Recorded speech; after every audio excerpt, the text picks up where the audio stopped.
السلام علیکم دوستو، آج ہم آپ کو بتائیں گے اللہ جسے چاہے عزت دے، جسے چاہے ذلت دے۔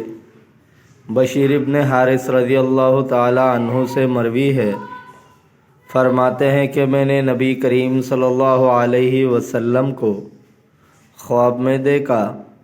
فرمایا، اے بشیر، تم جانتے ہو تمہیں اللہ نے اپنے ہم اسروں پر کیوں فوقیت دی ہے؟ میں نے کہا، یا رسول اللہ، مجھے معلوم نہیں۔ فرمایا، تم کو میری سنت کے اتباع اور صالحین کی خدمت اور بایوں کی نصیحت اور میرے اصحاب و اہل بیت کی محبت نے ابرار کے مرتبے پر پہنچایا۔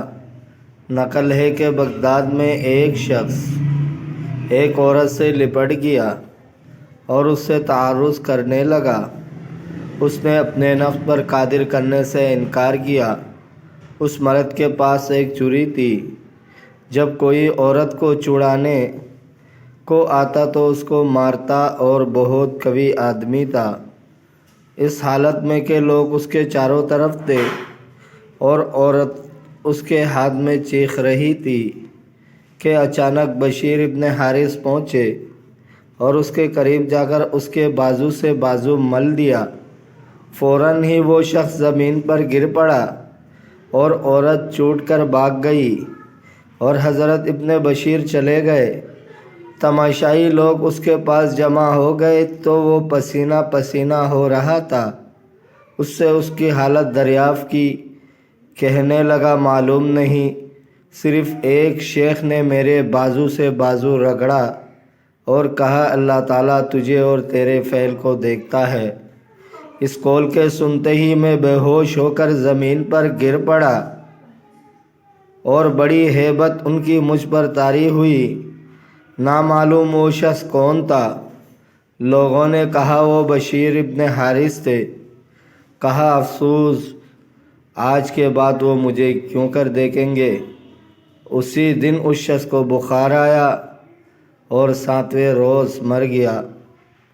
حضرت ابو الحسین نوری رضی اللہ تعالی عنہ ایک شب گھر سے نکلے اور بازار کے پیچھے ایک چوکیدار کو دیکھا کہ ایک مرد اور عورت کو پکڑے کھڑا ہے اور ان سے کہتا ہے، میں تم کو ضرور حاکم کے یہاں پیش کروں گا۔ حضرت ابو الحسین ان کے قریب پہنچے اور چوکیدار سے کہا، انہیں چھوڑ دے اور ان کا عیب چھپا لے۔ اس نے انکار کیا۔ آپ نے جیب سے ایک رومال نکالا جس میں کچھ دراہم تھے اور اپنی چادر اتاری اور سب اس چوکیدار کو دے کر فرمایا، انہیں چھوڑ دے اور یہ سب لے جا، اور میں تیرے ساتھ حاکم کے روبرو چلوں گا، مجھے اس کے سامنے پیش کر دیجیے۔ چوکیدار نے کہا، اس شرط پر کہ میں جو کچھ تیری نسبت کہوں اس سے تو برا نہ مانے۔ آپ نے کہا، ہاں۔ چنانچہ سپاہی نے وہ اشیاء لے کر انہیں تو چھوڑ دیا، اور اس چوکیدار نے آپ کی گردن میں چادر ڈالی اور کھینچتے ہوئے کوتوال کے پاس لے گیا اور کہا، میں ان کو ایک عورت کے ساتھ بازار میں پایا تھا۔ حاکم نے ان سے کہا، تم کیا کہتے ہو؟ فرمایا، میں اور یہ اور ایک عورت تینوں تھے۔ حاکم نے کہا، تمہارا چہرہ ایسا فعل کرنے والے کا سا نہیں۔ پھر چوکیدار سے کہا، سچ کہہ ورنہ تجھے سزا دوں گا۔ اس نے سارے قصہ بیان کیا۔ یہ سن کر حاکم اور چوکیدار دونوں نے توبہ کی اور حضرت ابو الحسین اپنے گھر گئے۔